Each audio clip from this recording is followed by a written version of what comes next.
talking about when they are fixing that, controlling the narrative. The theme for this year's conference is investing in the future. So if you want to invest in your future, you need to take charge of your story. Whatever you want your story to read in the next 10 years is what you are going to start writing today.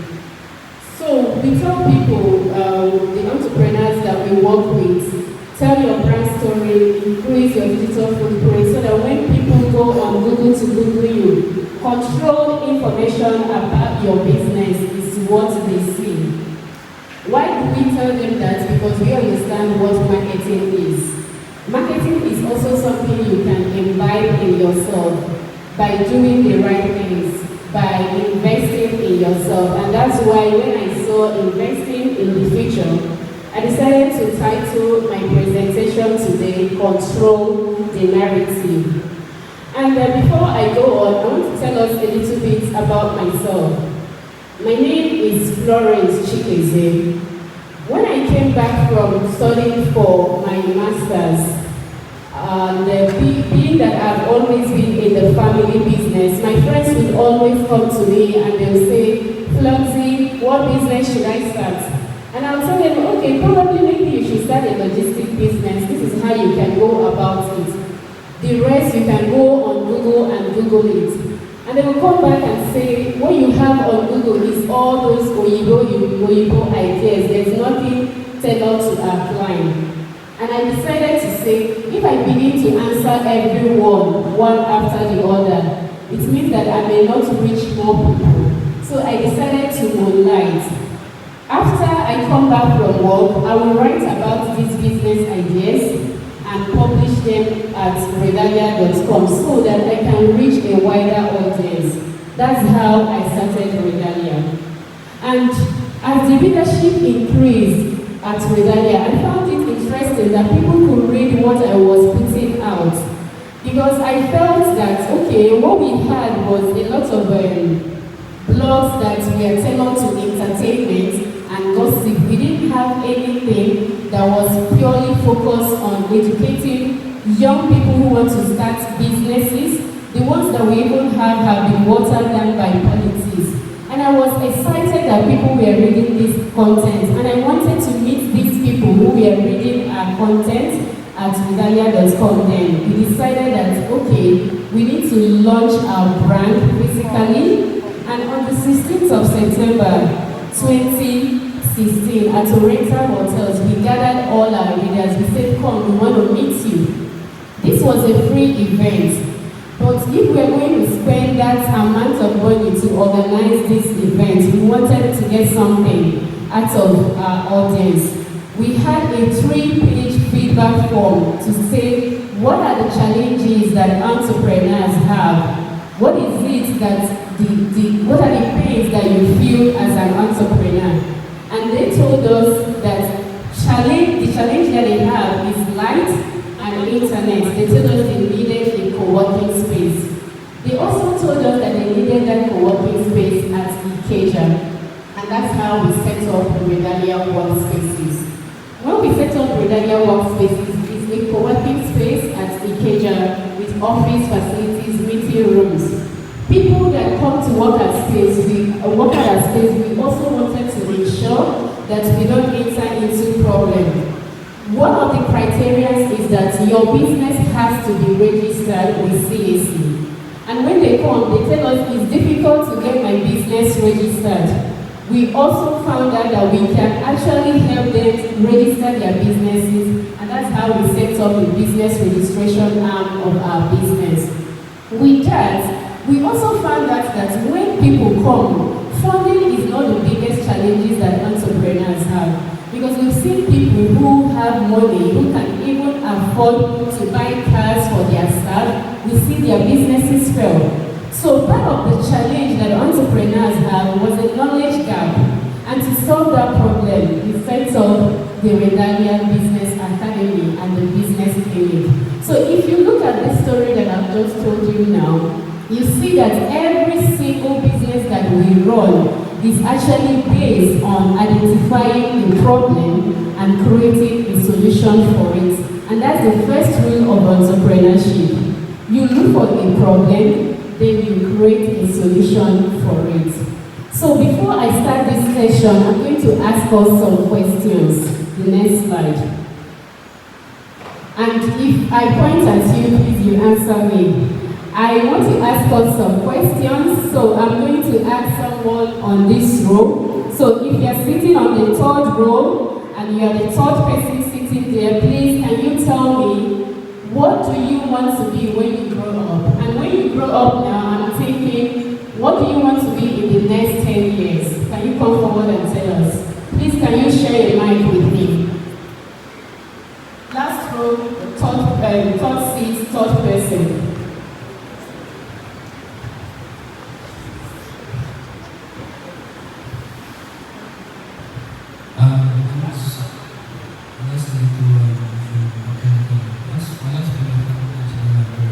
You want to be a mechanical engineer when you grow up. Okay. So, is there someone here who is probably in the fourth year of final year? This row. Okay, so the young man who is trying to cover his face, you're sitting close to the person on chair. Just where the lady is sitting, please, yeah. Where do you want to be in the next 3 years?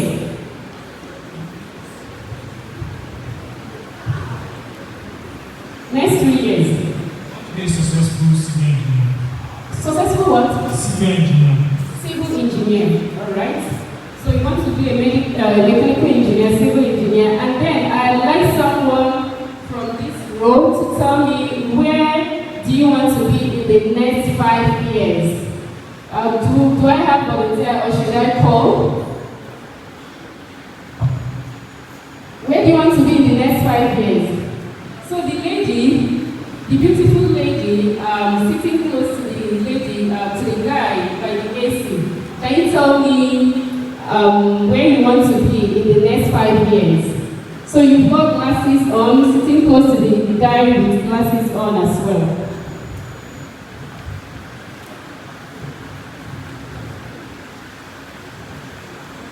Green and floral dress. Yes, where do you want to be in the next 5 years?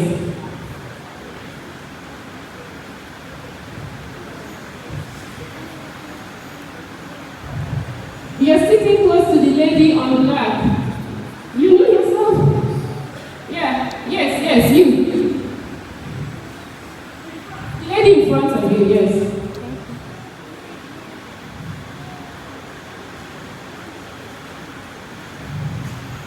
Where do you want to be in the next 5 years?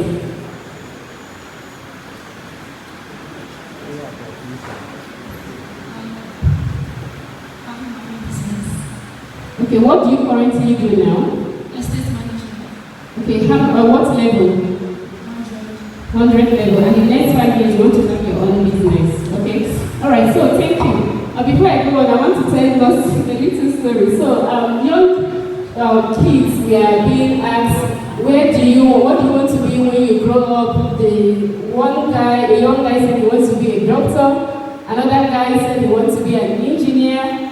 And another guy said he wants to be a billionaire, he wants to make a lot of money. And they asked the small lady, what do you want to be? He said he wants to be Tunde's wife. Like, Tunde is making all the money in the world, so why would she want to work? She just wants to be Tunde's wife. So whatever we want to be starts from the mind. It starts from the mind. So if you want to be a civil engineer, if you want to be a medical engineer, if you want to own your own successful business, it starts from the mind. You have to have a complete mindset reorientation. And this starts with what we do with our time. What do you watch on your phone? Who do you follow on social media? What type of content do you consume on social media? So if you want to be a successful business person, have you identified people in that field building the type of business that you want to run on social media? Have you started following them? These days, it's quite easy to get mentored. Because when you follow people, you can get mentored by consuming their content. Gone are the days when you want people to mentor you personally because people don't have time anymore. If you want to be a civil engineer, what are you doing now to make sure that you achieve that goal? So whatever we want to be, we can actually be whatever we want to be by changing our mindset, by the people we follow, or by the type of content you consume on social media. And whatever you also want to be, if you want to change the story about your life, you need to set goals for your life. And when you're setting goals, there are short-term goals and there are long-term goals. So just like the lady who says she wants to own a successful business, what are the things that you have to do now that will accumulate into the long-term goal? So your long-term goal could be owning a business empire. But what do you need to do? What are the short-term goals? In the next 4 years, I need to be able to have finished school. In the next 4 years, I need to be able to have intern somewhere, the particular business that I want to run. In the next 4 years, I need to be able to have learned some skills or actually learn this business, because you can't just wake up and start running a successful business. And when you set goals for yourself, the goals that you set should be SMART goals. And you can tell me what SMART goals mean? The abbreviation SMART goals. What does SMART goals mean? Can I see a hand up? What does SMART goals mean? So SMART goals means that your goals has to be specific. Your goals has to be measurable. Your goals has to be attainable. The goals has to be relevant. The goals has to be time-bound. So, the people that I ask questions, none of these goals actually is measurable. Because if you say, okay, I want to grow my business, I want to grow my Instagram following by 25% in the next 6 months. So you can see that it's specific. You've already stated exactly what you want to do. It's measurable by 25%. Now you can already see where you are, and then you can measure in the next 6 months where you want to be. You can also see that it's not all of those goals that are wishy-washy, that it is attainable. If someone who is just in first level says, in the next 2 years I want to run or build my own hospital, and you don't come from a family of money, it means that somehow your goal may not be attainable. And then your goal also has to be relevant and time-bound. I said in the next 6 months, so that means that it is time-bound. And when you set goals for yourself, please have an accountability partner. What does an accountability partner do? Is that person that can spur you to action. So I have accountability partners, I have friends that hold me accountable. And I say in the next 4 years, in the next 2 years, this is where we want Redalia to be. And your friend, even when you fall by the wayside, can say, hey, no, this is something that you set out to do. What are you doing about this particular goal? And your accountability partner can be your parent, it can be your friend, it can be your spouse. Just have that someone who understands what your goals are and who can nudge you when you are falling by the wayside. Another thing that is important as you control the narrative is financial literacy. See, being financially literate is really very important, and it is a foundation of every single thing that you do.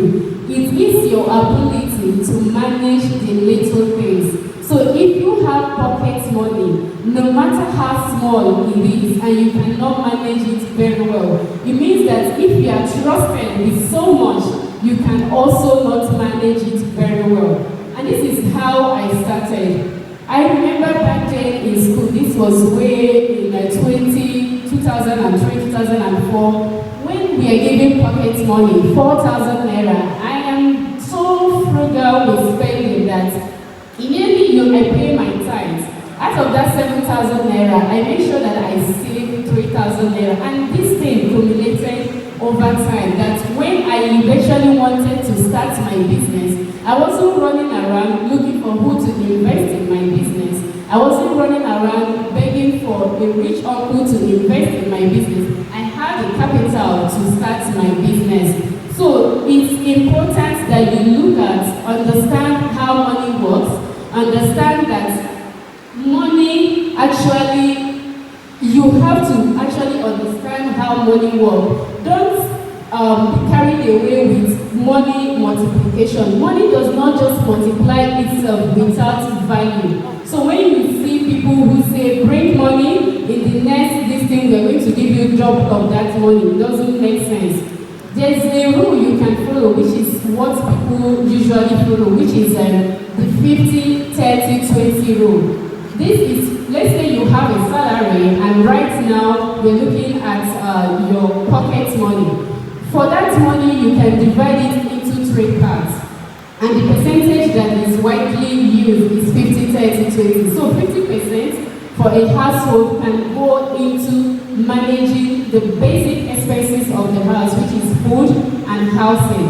30% would go into entertainment, and 20% will go into your savings, which you can actually then try to convert into investment.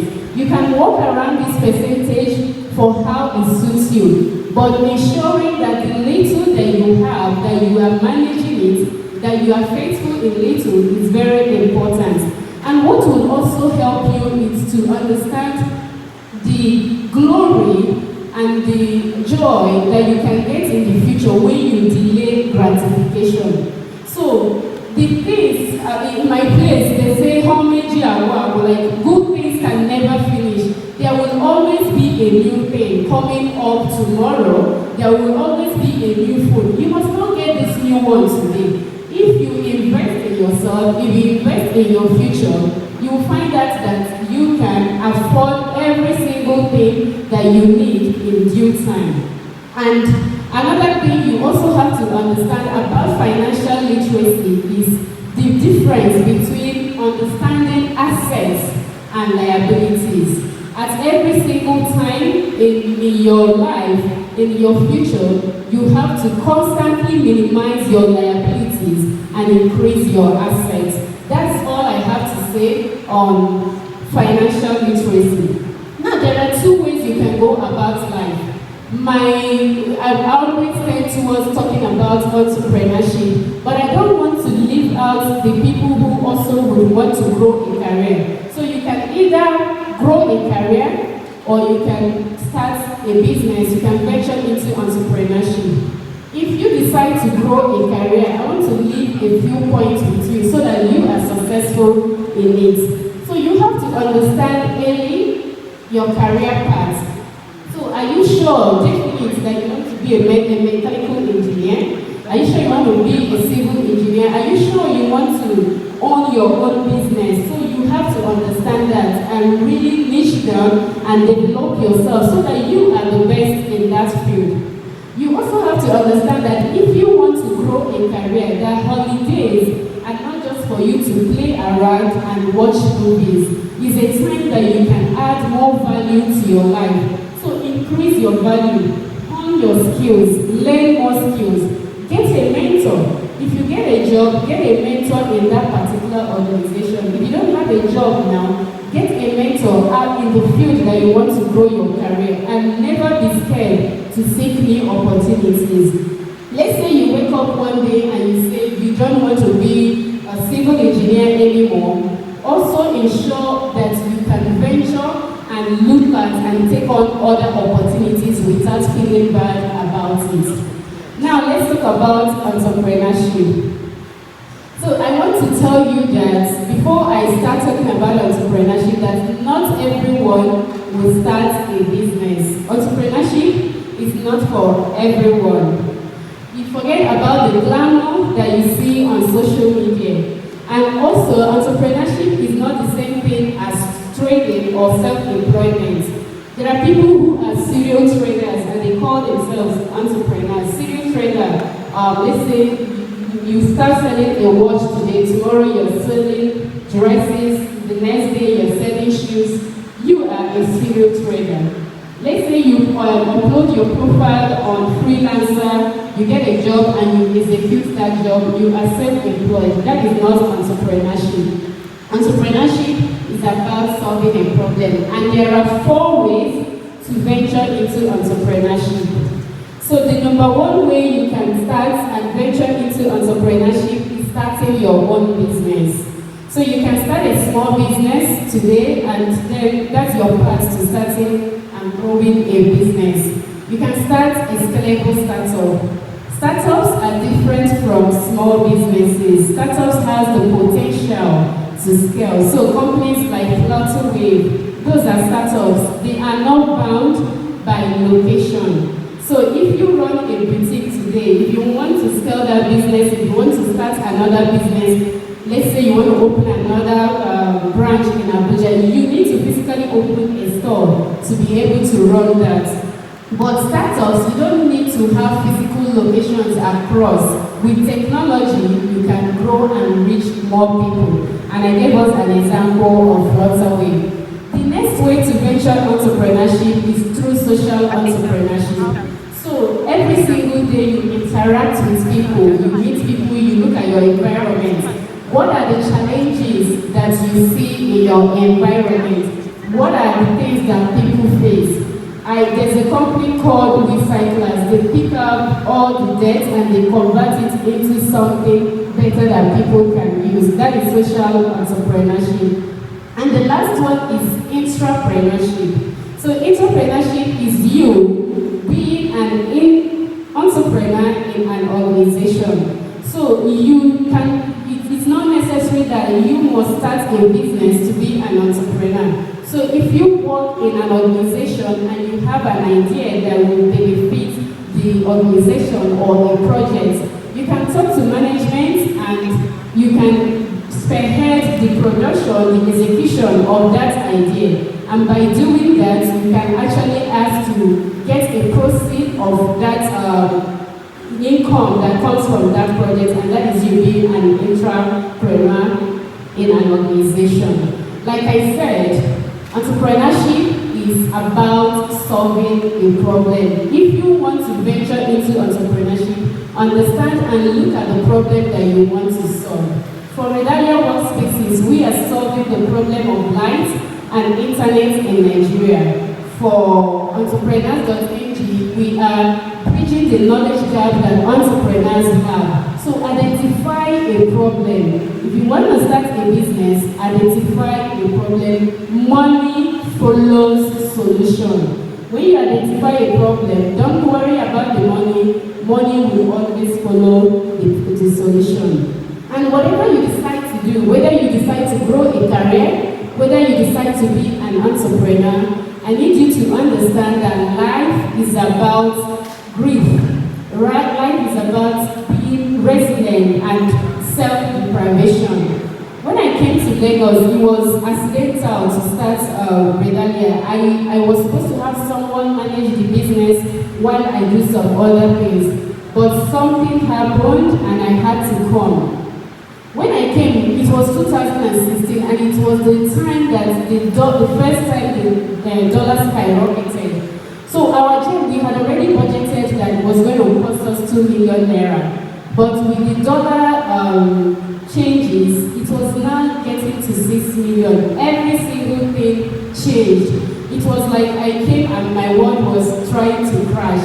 Initially, for the first few weeks, I would go to a fast food and I could afford the food. I would enter Uber and I could afford it.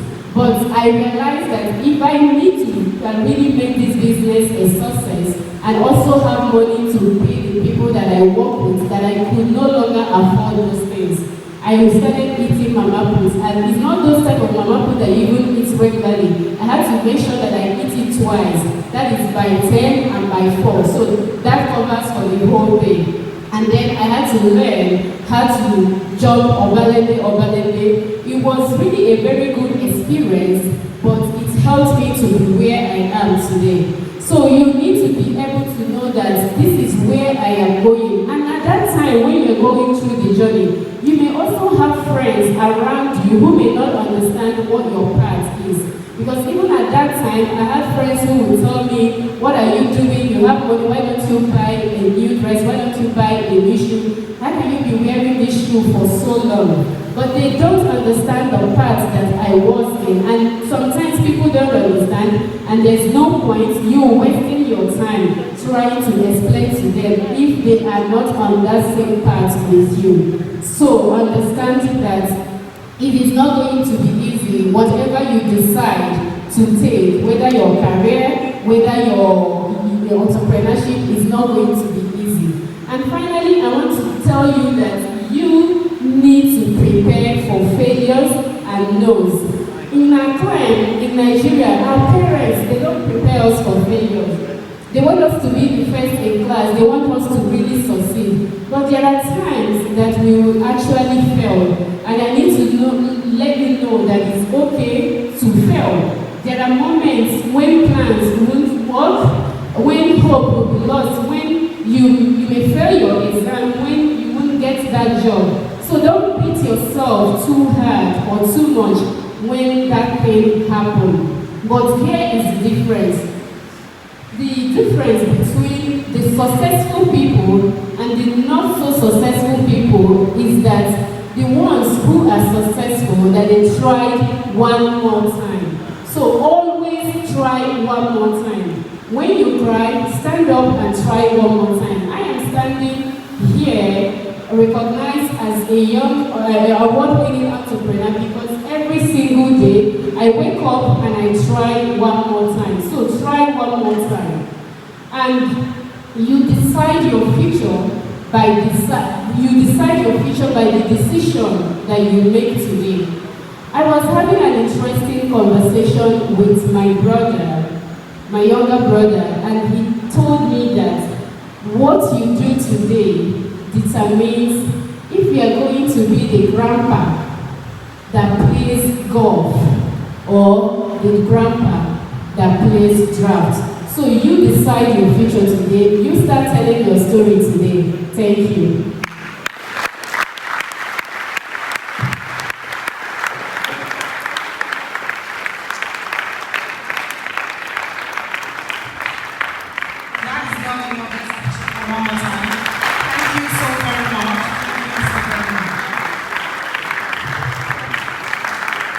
Yes, you've been told whether you want to grow a career or you want to be an entrepreneur, you must start today to invest in yourself to be a successful person tomorrow. A round of applause for ours. Yeah, before I call on the next speaker, I want to especially welcome some dignitaries that walked in while the program had commenced. First of all, I want to welcome Professor Atashi, who is the Dean of College of Natural and Applied Sciences. A round of applause for her, please. Also to be appreciated is the Dean of Student Affairs, Dr. Abam. And also to be recognized is Dr. Unjogo. Please, a round of applause for her, please. May I welcome the next speaker, Mr. Ayodeji Ademola Agbola, to the podium while I read his profile.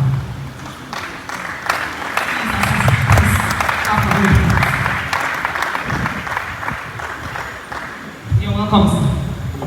Mr. Ayodeji Agbola is the founder CEO at Akowe and a certified digital marketing professional. Please a round of applause for him. As a technology entrepreneur, he founded Akowe, a digital wallet for verified and verifiable academic records using blockchain technology. Akowe helps graduates with a safe and platform for all their